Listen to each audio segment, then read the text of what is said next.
ტყიბულის მუნიციპალიტეტის სოფელ კურსებში მეწყრული პროცესები ამ ეტაპზე კვლავ აქტიურად მიმდინარეობს. მიწის მასის გადაადგილება გრძელდება, რის შედეგადაც ვითარება ყოველდღიურად მძიმდება. სტიქიის ზონიდან უსაფრთხო ადგილას 45 ოჯახია გაყვანილი, რომლებიც დროებით ქუთაისისა და ტყიბულის სასტუმროებში არიან განთავსებული. დაზარალებული მოსახლეობის ინფორმაციით მათ უკვე შეხვდნენ ადგილობრივი ხელისუფლების წარმომადგენლები, თუმცა კონკრეტულ გადაწყვეტილებებსა და შემდგომ ნაბიჯებზე საუბარი ჯერ ნაადრევია. ხესასმელები თუ გინდათ, წამლები თუ გინდათ, ექიმი ვისაც უნდა ყველაფერი ჩაწერეს და აწირაფ რა იქნება არის. უშუალოდ ტერიტორიაზე შეხვასთან დაკავშირებით თუ გითხრეს რა? მაგი არაფერი არ ჯერ ვერ შედიან შეეთ. მიდის და კომპენსაციასთან დაკავშირებით ხომ არაფერი უთქვამს გუბერნატორს ან თქვენს მეერს? იმედები კითხვეს რა იქნება არ ვიცი. იმედები კითხვეს კაი. გუშინ საღამოს იდგა სახლი და დღეს დილას გადაყირავებულია. ვერ შედის ვერავინ. გუშინ საღამოს საქონლები გამევიყვანე. ფრიდმენი იქნა ჯერ. დაგვირეკეს გამოდეთ გარეთო და საბუთებით შევიდებით მარტო და გამევიდით.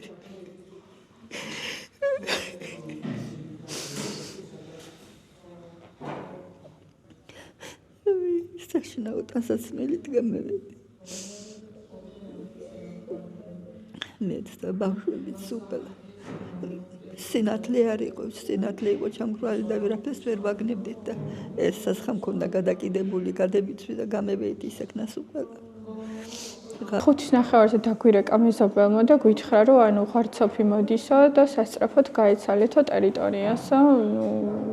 რა ვიცი, როგორ მოვახერხეთ გამოსვლა, ეხლაც კი მიკვირს, პატარა შვილი მყავს, ავიტაცე ხელში და მთელი ძალით გამოვიქეცით, ჩავსხედით მანქანებში.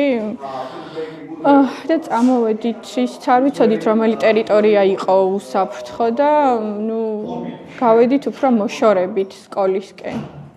ხა სიბნელე იყო, იქ ვერაფერს ვერ გავარჩევდით, რა სიტუაცია იყო, როგორ იყო და დილით გამოჩნდა სურათი, რამაც ყველა შოქში ჩაგვაგდო.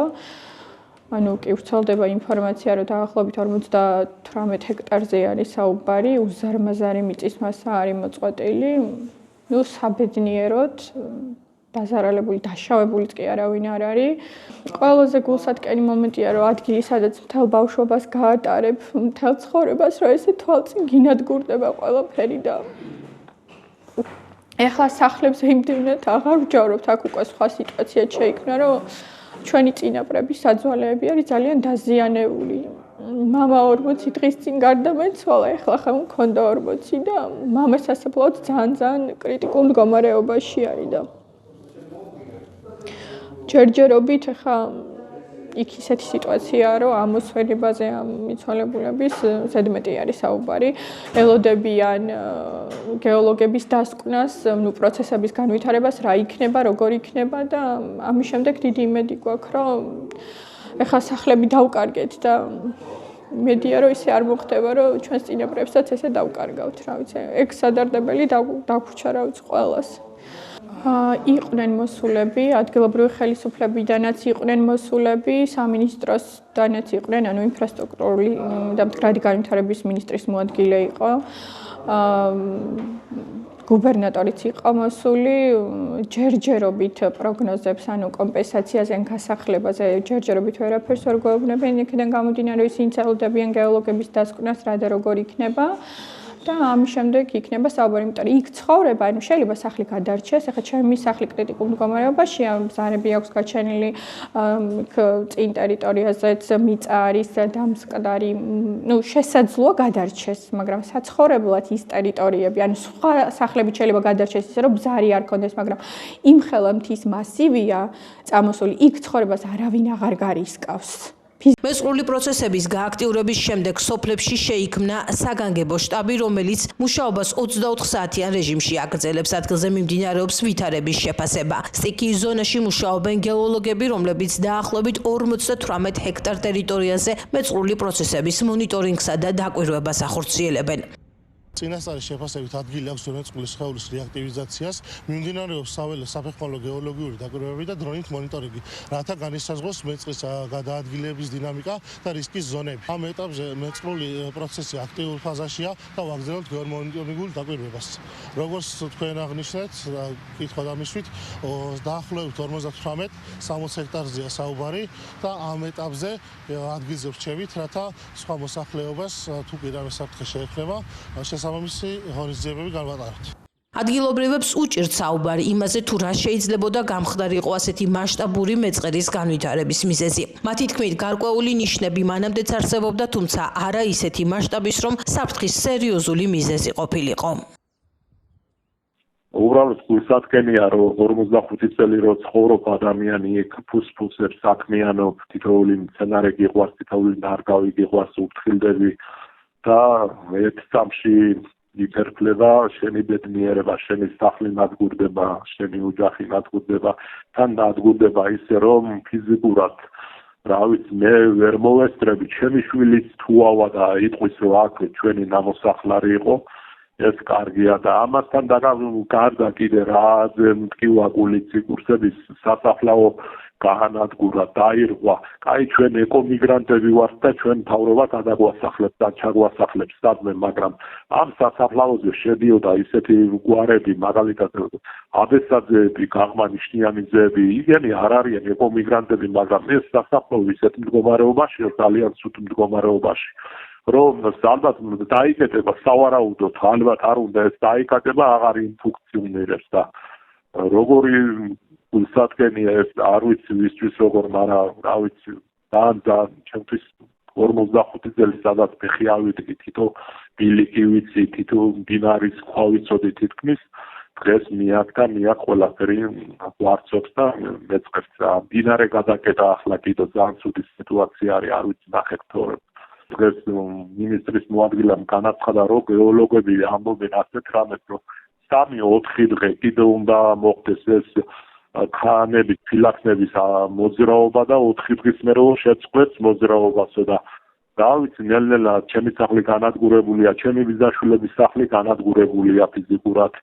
რაც გუშინ მაგალითად სახლი იდგა ფეხზე სიტყვაზე ვამბობ, კედელი დაცხრილული, დღეს ჩამოშლილი, დანგრეული, მიწასთან გასწორებული. ხო და ძალიან ცუდი სიტუაცია არის.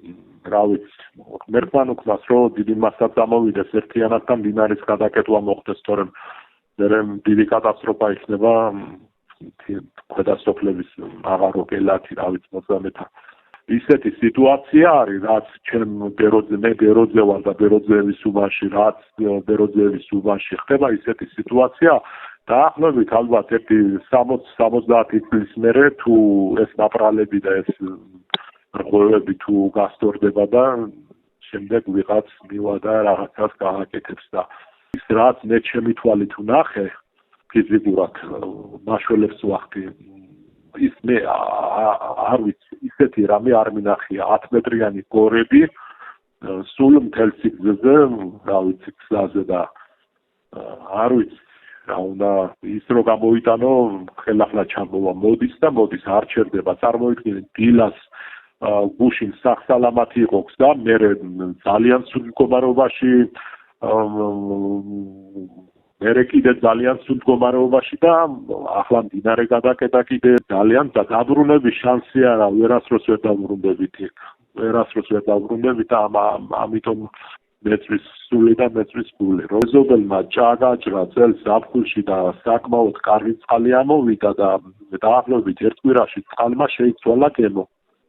სხვა უარგისი წყალი გახდა და დღეს ვფიქრობთ ჩვენ ახლა ჩემგან ეს ჭა დაახლოებით ჩემი სახლიდან არის 7 მეტროში და დღეს ვფიქრობთ ახლა და ვამბობთ ეს წყლის გემო წყლის გამო შეცვლა რომ მოხდა სავარაუდოდ მაშინაც მიმდინარეობდა ქვევით რაღაც პროცესები თორემ წარმოიდგინე ახლა ერთი კვირა რო კარგი წყალი ამოდის და სვამ ადამიანი სასმელი ვარგისია ერთი კვირის მერე სულ სხვა სუნიანი წყალი ამოდის ამოწმებ და არავარგისი არის ტექნიკური წყალი და სავარაუდოდ მაშინაც მიდიოდა ეს პროცესები და ერთ კიდე დავამატეთ ჩემი ასახოვის სადაც ეს მიწა ჩაიტანა ფაზითელაში მოსაცდელი დგას და იქ მთელი სტუდენტობა მე სოფლიდან დავდიოდი ქუთაისში და იქ ყოველთვის შემოდგომიდან პირგაზაფხულამდე სულ ორთქლი ამოდიოდა რა ხდებოდა არ ვიცი სულ ყვამლის სახით ორთქლი ამოდიოდა და სულ მიგვირდა აი წარმოიდგინეთ გეიზბერი რომ მაგალითად ორთქლს რაღაც ამოუშვებს ისეთი ორთქლი ამოდიოდა ხო და რატო ამოდიოდა რა ხდებოდა არ ვიცი მდინარის მხარეს წარმოიდგინე კრუქში თოვლი იყო თოში იდო ციცივე იყო და თბილი შედარებით რაღაც ორთქლი ასე ამოდიოდა და რა იყო და როგორ იყო არ ვიცი და ზუსტად იმ ადგილზე სადაც ორთქლი ამოვიდა იმ ადგილზე მოხდა ეს ძალიან დიდი რღვევები სახელმწიფო გზის მეწყრული პროცესების შესახებ საუბრობენ ტყიბულის მუნიციპალიტეტის სოფელ ბუეთშიც. ადგილობრივი მცხოვრების დავით ვარდოსანიძის თქმით, მის საცხოვრებელ სახლთან მეწყერი დაახლოებით 1 თვის წინ განვითარდა, რის შედეგადაც სახლი მძიმე მდგომარეობაში აღმოჩნდა. ვარდოსანიძე ამ ეტაპზე ქირით გაყვანას ელოდება, თუმცა მისი თქმით პროცესი დროში ჭიანურდება. ვიცა თვითონ გაწყვეტილი არის ჩემი სახელის უკან და ჩემი სახელი წასული არის დაბზარული არის და მერიაში დავწერეთ განცხადება და ორ კვირაში დაგირეკავთო რომ გარკვიდეთო ვიციო ქირითო და ქირაზე 300-ს გვაძლევენ. ხო და როდის დაანგიცება მაგას არ ვიცით და მე დაფინანსებულ მოვა კიდე დახმარება 30000 ლარი იქნება მე მგონი არ ვიცი უბრალოდ ამდენი იქნება და მაგით როდის იქნება კიდე მაგი არ ვიცი. ჩემი სახლი და ჩემს მობილაბილეთ არის კიდე ერთი. და იგი ჩვენზე ვარეს დღეშია კიდე იგი ვაფსთლა დამსხდარი. ეს სადღაც 1 თვე იქნება მაქსიმუმ მეტი არა. თავიდან პატარა ნავრალი იყო და ვერ გეიზარდა წვიმაში იმატებს კიდე. გეოლოგები იყვნენ მოსულები და არ გაჩერდეთო მანდო წყალი აქვსო ქვეშო და წყლის ბრალი არის. ხო, წადითო გამოვიდო, სადმო წახვიდი ახლა. ვითომ იკრიფება ხეზე პულტი რაღერა არ ვიცი. სოფელ ბუეთზეა საუბარი. კი, სოფელი ბუეთი. კურსებიდან არის 9 კილომეტრში ზევით ტყიბულისკენ. სპეციალისტები სოფელ კურსებში ვითარებას ამ დრომდე სწავლობენ. გეოლოგიური დაკვირვებების დასრულების შემდეგ გახდება ცნობილი, რამდენად უსაფრთხოა დაზიანებულ ტერიტორიებზე დაბრუნება და რა ნაბიჯების გადადგმა იქნება საჭირო, რათა მეწყრული პროცესებით გამოწვეული საფრთხეები მომავალში მინიმუმამდე შემცირდეს.